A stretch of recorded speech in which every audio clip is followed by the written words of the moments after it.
Thank you. Thank you. Everybody, thank you. Great dialogue. Awesome. Well, I feel called in. Very excited to be here. That is Carrie, if no one knows. That is the Carrie we speak of. And just really grateful. Very courageous and awesome conversation around truth. And one of the ways I'm able to hold truth for myself and other people is that I practice. And one of the practices that I do in my life is holding many truths at once, including I am perfect exactly as I am. And I also have great work to do. So my question for y'all, whoever feels called, right now, where is your perfection and how are you meeting that?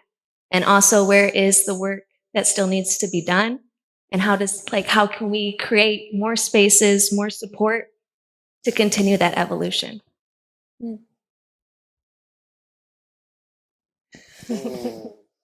I have a lot to say about that. Right? That's a whole nother show. I mean, really for me, it's always about inner work. It's always about inner work. If we can't see ourselves, how do we see others, right? How do we interact with other people? And, so if someone walks into a room and I feel a certain way when they walk into that room, I have to ask myself, why do I feel that way? What are they doing just existing that makes me upset, right? I have to take some ownership in that. And I think that sometimes in our society, we don't want to take ownership of us, and it's always everybody else. And so for me, it's inner work. That's the be honest with myself. I think too, I think it's okay to sit with yourself and say, these are some things that I think I'm amazing at, right? Yeah. Like I'm amazing at this, that, or the other. Yes. And then be able to say next. And these are some things I'm maybe not so great at. And I'd really love to find someone that can help me with that. Sure. Because we do go into everything, be really good at some stuff. And it's kind of our responsibility to share that with the world, right? It's a gift. Yeah. So I think that's my perfect is trying to figure out what those things are and what they aren't. Right? Yeah. What are they not? Because we've been kind of taught that we can't boast on ourselves, right? We kind of been taught like that, like that's bragging. Yeah. No, or really it's something, huh? I'm just dope. Exactly. And it's okay for, listen. She is. Look, I I listen to her all the time and say, you know what, I am yeah. And so it's okay to boast on ourselves, but I think we've been taught that it's an ego thing or a bragging thing. And it's like, no, I'm really good at this. Like it's some things that are your gifts. Right. And I just believe that. And so I agree. So Kip, go ahead. Yeah. So I have a couple thoughts on this. Okay. And somehow we're not in the same direction anymore. But what you just said, I feel like bragging, not dragging, is really like an important kind of phrase. I mean, a big thing, any of my friends know this, I love to talk positively about myself. I equally love to talk positively about other people. Sure. There is a line there of when you bring yourself up, but you also bring everyone else up to the same level that you are and share that love, because that's so important. There's so much negativity out there. Like if you've ever just taken the time to text a couple of your friends, I really like this about you. That's going to make their day. Yeah. You wake up every day with so much power and capability to impact other people's lives for the better. And then the other important thing I think to believe is that your weaknesses do not counteract your strength. There is no mutual exclusion here. You can be really, really bad at that thing, really, really good at that thing, and that does not make you less of a human. Your worth stays the same, no matter how good or how bad you are at something. And being able to create a positive relationship with that, where you can value your own worth while also recognizing both your flaws and strengths. Yes. Audience. Actually, I feel like I have to answer questions. Well, while she's going to someone, yes, please. So I feel like being part of efforts to bring people together into spaces who normally wouldn't encounter each other is so important. I know you do that work, Aaron. You're doing that work. I've been working with the Midland County Inclusion Alliance, doing some workshops on storytelling. So it's a lot of good things happening at the same time. I was reading this study which showed that the number one place for people to encounter each other across social difference, across class, guess what that place was? In America, any ideas? Go ahead and tell us. Olive Garden, American cheese restaurant. Olive Garden. I don't ever go there, so I guess I won't either. And part of me is And part of me is like, we can do better than the Olive Garden, y'all. We can do better. So so when there is a lot of work to do, I'd say let's do better in the Olive Garden. We can get there. Okay, awesome. Thank you. I hope they're not a sponsor, right? They're not a sponsor. Yeah, I know, right? Did you guys get your free breadsticks? Right. I might have an Italian last name, but that's as far as it goes, I promise. Oh. Go ahead, stand up. Yeah. True that. Go ahead. Is it okay to just say that there are some things that we don't do well and be okay with that? I feel like sometimes we deal with the backlash of everybody gets a participation certificate. Well, that's a whole nother conversation. Yeah. That's not honesty. No, Right. it's not. Some things That's you're not just not. honesty. Yeah, you're just not good at it. It's okay. One of the things that, I first of all, thank you all for being there. And I'm so delighted to know more than one person on the panel and more than one person who's here. So when I think about truth and the value of honesty, what I think about is my gratitude for people who feel safe to open that curtain and show themselves me when it is a dangerous situation, or it's the slide, right? So I wondered if you guys could share some of your experiences with that, or if anybody has had them. Oh, I thought Dave was going to. Can I clarify? Did you say to show yourself mean? I'm pretty sure I didn't hear that right. Restate your question, I guess. Yeah. So I'm wondering if you have had experiences where people have been vulnerable with you, and you have been able to mirror that back, and it has, because I find for myself that it grows exponentially when we can lower the curtain. Yeah, I'm just going to answer very quickly. I feel like I'm a very transparent person. I'm loud sometimes. I come in as myself, and I feel like that allows space for people to be authentic with me, right? Because I just come in as I am. I'm not trying to be anything else. And sometimes in different communities, that's difficult, right? Because people want you to kind of align and look and act a certain way. And I've just never been like that, right? I pay respect and I will honor a space that I'm in, but I'm also going to be true to myself. And I think that when we are vulnerable with ourselves and open, I think that allows space for other people to feel safe, to do that as well. So, Kip. I would. Go ahead. Okay, Kip I and would then love Dave. to answer that question because it's been something that's been very powerful in my life. I'm very open about the fact that I'm queer, the fact that I'm trans, and doing that at a public high school gets a lot of attention, believe it or not. And so, but I've had so many people who I'm the only person they've ever told certain things about themselves. I'm the only person that they feel comfortable coming out to, and I'm able to share that love and give them that first good experience to help them have strength in themselves. And I feel so grateful to do that. So even the times when it gets really hard, the things that I've been able to improve conditions for youth like me in my own school, or even just to give them that one safe person, like I am grateful for it, for every mean thing someone said to me or a situation I've been made to feel uncomfortable. The fact that by me being vulnerable and open about myself allows other people to feel safe with me is why I will keep doing it. Yeah, I'm constantly blown away at what people choose to share with us, knowing that we're going to share with the community. Their secrets, their absolute heartbreaks. For 25 years, one of the stories that CM Life did, that's the student newspaper at CMU, was about this woman who was sexually assaulted. And she was sexually assaulted by the student government president, who we identified in that story. And we sat down and explained to her that, we can't really identify this person if we don't identify you. And that's a big deal because that's our integrity. That is our, there's a legal obligation there. That's a complicated thing. And I know that, the knee-jerk reaction is, well, we don't identify survivors. She didn't have to think very hard about that. She said, oh no, I want to tell my story. People want to be heard.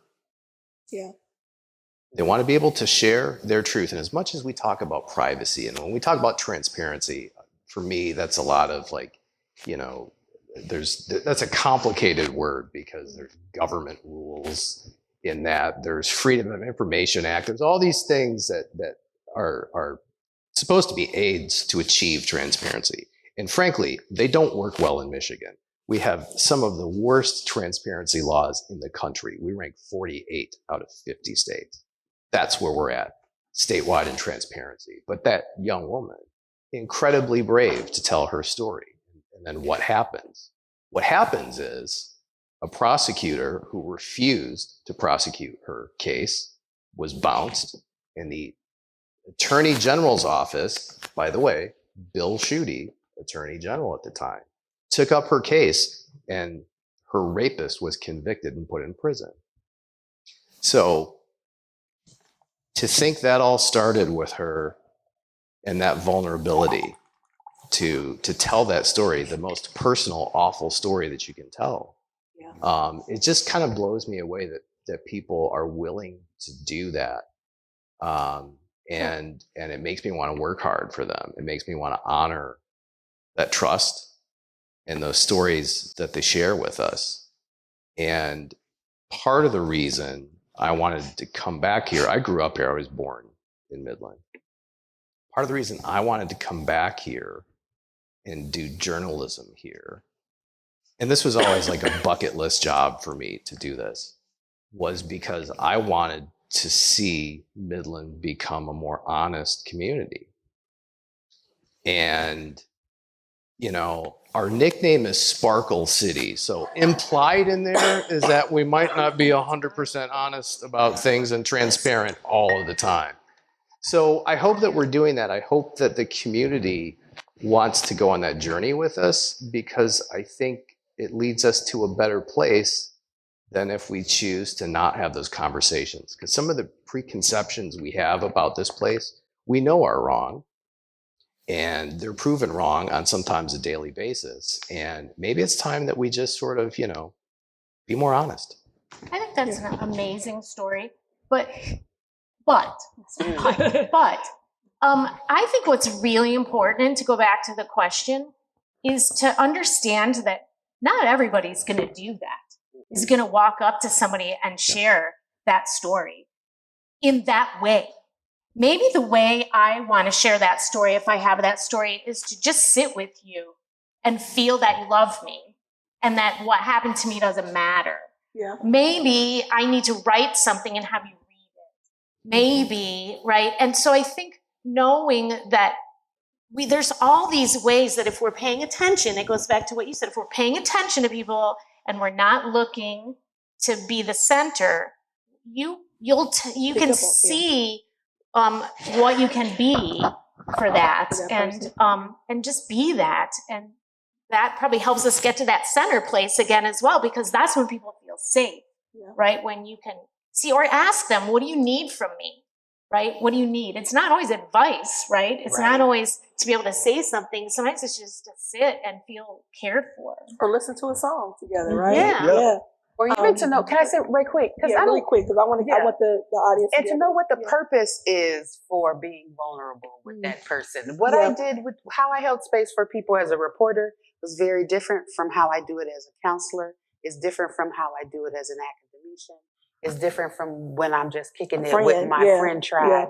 And in no case am I ever going to be vulnerable with the cashier at Lowe's, no matter what they share with me, right? Because so you have to know what's about you and what's for which was your point, and what's for the other person, and be okay with that. Yeah. Thank you. Hi, again, thanks for being here. Mike earlier said a very good quote that it's perfect with my question. Can I trust this? When you said that. So my question isn't necessarily about all the individual interactions, which we have been talking a lot about. It's a more broader question. Basically, going back to our beginning of discussion with the science, the journalism, the academics, the overall public. So here's my question. If a person of authority is presenting to the public information that you know based on research is misleading and or misrepresents facts, and the person perhaps is not being honest or transparent, as we've been talking about all evening. What would you recommend as the best course of action to present the truth to the public from a person who's not in authority? Boy, ask Tony Fauci that question, right? I mean, ask Tony Fauci that question, because he had to do it for years, right? And I don't have an answer to it, because I think he was someone to watch because it was happening. Scientists, right? We watched him and we thought, how can you sit there and in the room with this and listen to this and not just stand up and say, this is a bunch of BS. Let me show you the numbers, right? But see, I'm the wrong person to ask that. Yeah. I'm the wrong person to ask that, because I don't know. I see things so differently, right? I see things so differently. And you could type something into, we talk about doing our own research. You could type something into the internet right now and get 6 different sites, right? Saying 6 different things. And if a person only tunes into that thing, right, that site, that's what they believe to be their truth, right? And I know people don't agree with that. And I know our scientists and sometimes our journalists will disagree with that, but it's true. And so how do we deal with people in that manner when they believe what they believe, right? Even though it's not, what'd you say? And everybody, but they say, but that's the part, right? And that's the part of this that I see differently, because they say the same thing. Like when you talk outside of our, I know you're shaking your head already, Laura. I know when you start shaking that head, I know what that means. But it's the truth, right? They will die on that. They will die and say that is facts for them. So, but is it really? But research? it's not. But it's not, right? I mean, it's a flat out lie, right? Sometimes it's a lie, and the problem then, I think it exacerbates itself, because then when science learns something new, those people come back at us and say, well, see, you lied, right? Because you said something else. And we say, no, it's just the best we knew.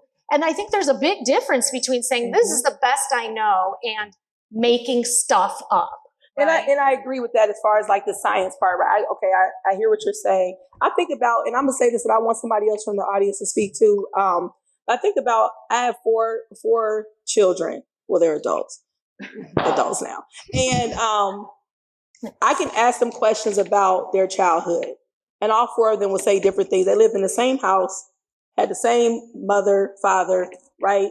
To me, in my mind, when they were younger, it was the same experience. And they literally see it 4 different ways. I mean, just as clear as day. If I speak to them separately, they'll talk about it. And I'm like, oh, you saw that? Oh, wow. And they believe that. Even though, and I'm the 5th person in this, that I don't think any of them saw it the way that I saw it, right? And so I guess that's the perspective that I come from, is that I know. But there's facts in what they tell you that's the same. Like the house is the same, right? Or their mom is the same. I mean, well, they talk to all 4. They may not. But I'm just saying that. I guess, yeah. I don't want to talk so much. Go ahead, Catherine. Don't Don't. I'm trying to clear my throat, but I did want to say something. Go ahead. Feel free to finish. No. I'm done. I just want to say, it's really important that we do question things with boldness, to borrow from Thomas Jefferson.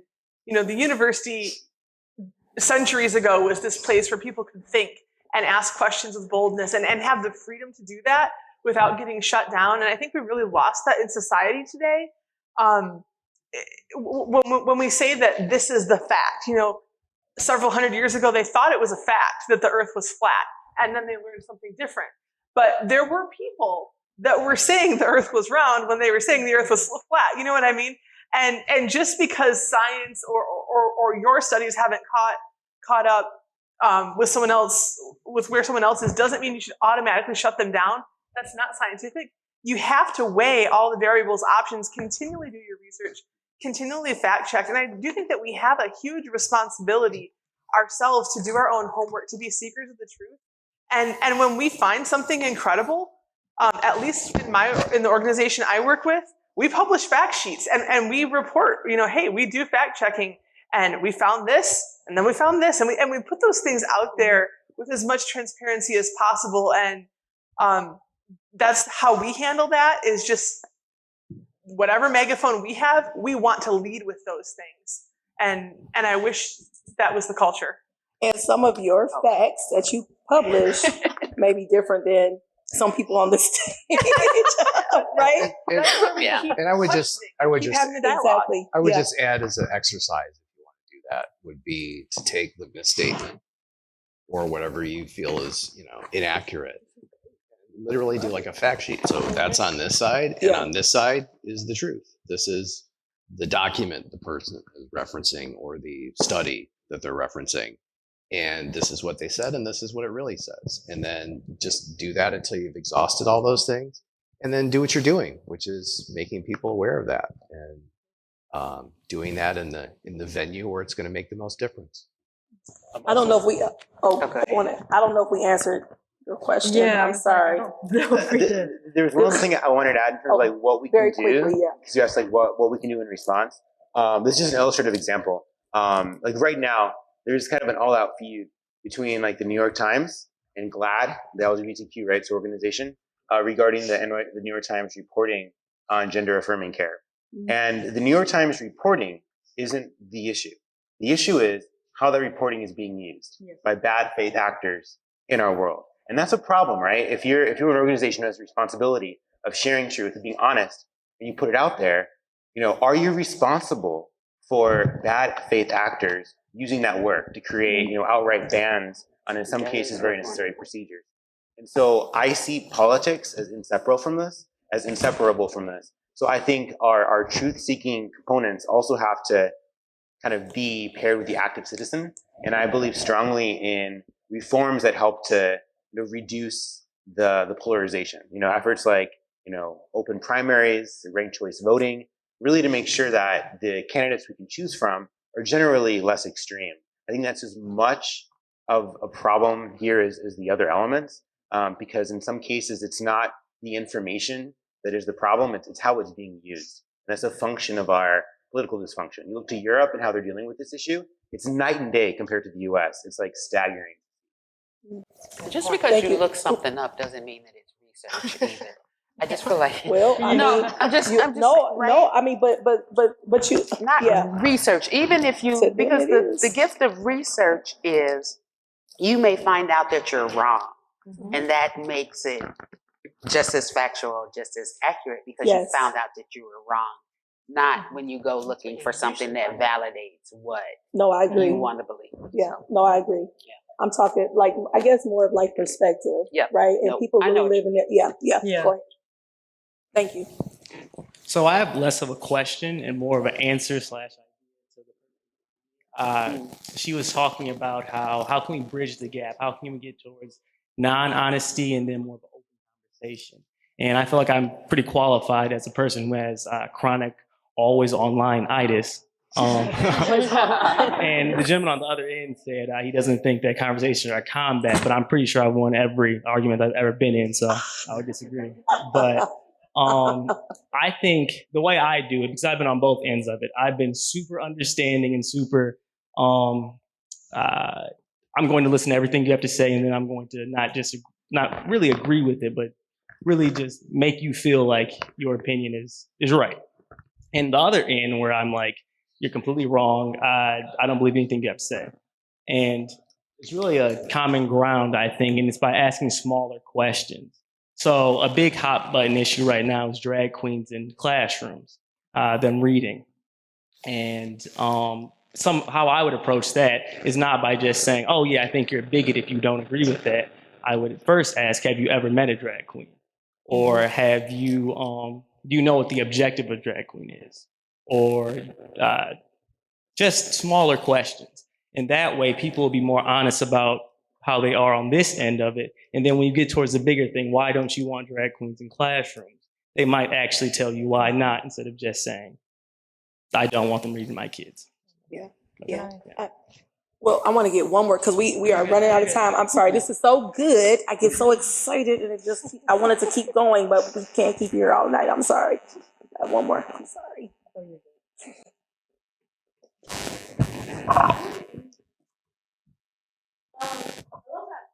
Well, I hope you answer it because, but my question, comment was like the difference between honesty, reality, and truth. Like one person might honestly tell you something that they think they know is true, but it might be they might have watched the same thing, but it might be completely different perspectives. Like there was a fight at my school like 2 days ago, and like people who saw it later had a completely different perspective of what it was than I did. I was friends with both of the people who got in the fight. They just screamed at each other and pushed each other around. But like reality and truth is such a hard thing because like factually it's hard to describe. I mean, like that carpet, it's green. Well, actually, it's just the light reflecting onto it that makes it look green. Like all these lights have all the colors in them. It makes it look green. So like, is it really green? Yeah, that's my question. I'm colorblind. I can't help you with any of that. I'm sorry. Seriously. Oh yeah. Very quickly because we're yeah, absolutely. I think, I mean, you really summed a lot of things up right there, which is, and we've talked about this before, scientists come to the truth by measuring things. If it's not measurable, we have to come to the truth in some other way. And that's dialogue, like you talked about. And so that answers the question in the middle, like how do we come to the middle? You said it when you asked the drag queens in the classroom. Oh, you have dialogue. Right? And then you back and forth. And so maybe you come to the truth about the fight. You can only do it by talking about it because there's nothing to measure, right? So just keep talking. Yeah, yeah. And there are people that honestly, passionately believe in something that is demonstrably untrue. And what do you do with that? I mean, that's the choice, right? Do you try to reason with that? Do you try to engage with that? I mean, Google Google Midland Public Schools and litter boxes. Oh gosh. And see what results come up, right? And is that reality? It is not. Demonstrably so, but some people believe in that passionately. So do you want to just argue? Or, sometimes is it better to just say, that's your reality. You can have fun and enjoy it and live in it, but that's not mine. And a lot of the time, these people are performing, right? Yes. You kind of wonder, do they really in their heart of hearts believe that? Or is that a form of social validation? Because there's something complicated happening inside. Sometimes you have to get pretty deep to find out. Honestly dishonest. No, go ahead. Say do you honestly want to know what people don't know to help them learn what they need to know? Do we honestly want to know why people struggle with pronouns? Do we honestly want to know why Black and brown people feel as though they deserve reparations? Do we honestly want to know why women cannot support other women in the workplace and other places and all elevate together? Like, do we honestly want to know those things? Do we? Or do we want, when we ask the question, then we respond with, oh, you're some kind of phobic? Do we? This is a great way to end this. Do we? I mean, and sometimes I don't know if we do, because we go into it with a preconceived mindset. And I mean, we've seen it even right now, right? We believe what we believe, and we will stand on that to the end. And sometimes you have to pause, because what I believe or what somebody else believes does not change what I believe sometimes, right? If I believe that, me arguing with them or trying to make them feel bad for believing that, what does that profit me? What do I gain from that? So I can sit there and listen and say, oh, that's your perspective, right? I've had people that I've talked with that don't believe in, how we talk about privilege, right? They say, well, I was white and I grew up poor. I struggled, right? They don't see that, right? Am I going to argue with them, or am I going to try? No, I don't need to do that, because I'm going to value their perspective, right? Their lived experience. And I think that's where sometimes it's difficult for us to hear that. So I really do ask the question, do we really want to know those things? Do we really want to hear the answers? Is that really what we want? Or do we want someone to echo what we believe? So we're going to end here. I appreciate this. I really do. This has been great. I mean, I feel charged. I feel alive. I love all the conversation. I love the dialogue. And I love the fact that people can look up here and they may feel like they don't see much diversity, but I know everybody on here, and I know that there are so many differences here, and I really appreciate everyone taking the time to come on out tonight to share their perspective. So I do appreciate it. I appreciate all the people in the audience for coming and sharing, even through the rain. I'm so happy that you all still came. Mr. Holman, come on up. I'm so happy, Mr. Holman. He was gone last time. And thank you, Danielle, for filling in. But we love him too. So we're happy he's back, and we'll let him do his thing. All right. I think give him a hand one more time for just a fantastic job. Thank you all. I appreciate that. I think you all can go on all night about this, but we run out of time. I know. So, but I have a job to just do some thank yous. But before I do the thank yous, I'm going to do a commercial. I think a couple of you all kind of alluded to it while you were doing your discussion there. But these including you conversations. You heard that there's 6 parts to this. This is part number 4. And I think each one has built upon the other one and getting better and better and better. And part of that is you participating the way that you do. I always walk away from this fulfilled and energized and learning a lot. So I really do appreciate this series. If you appreciate the series as much as I do, I'm going to ask you to just mark your calendars for October 24th for series number 5, which is morality, ideology, and religion. That's going to be good. And we're not going to stop there. January 6th, 2024, this 6th series is the greater good, the big picture. So mark your calendars. That's one thing I asked you to do. The second thing I asked you to do is bring someone else with you. So don't just get filled up yourself. Bring someone else to get filled up along with you. All right? So that's the commercial part. Now I got the other part of thank you, because it takes a lot, it takes a village to do this. And we want to just thank some people for what they do. Earlier you had Jared Gray. Jared is behind the curtain. You can't see him, but let's thank him for the live music. And also I said Jared is one of the hardest working men in show business, because not only he's doing the music, but he also doing all the media and stuff and sound and all that backstage there. So Jared and Trias Media, thank them as well. Then we have the person who's doing the photography. We got Alexis Kudabera, Fine Art and Photography. Thank you.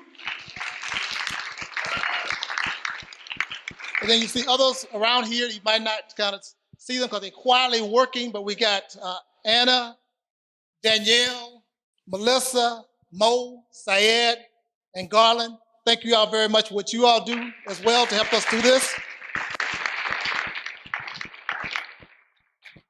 Midwest Mo Industries, thank you.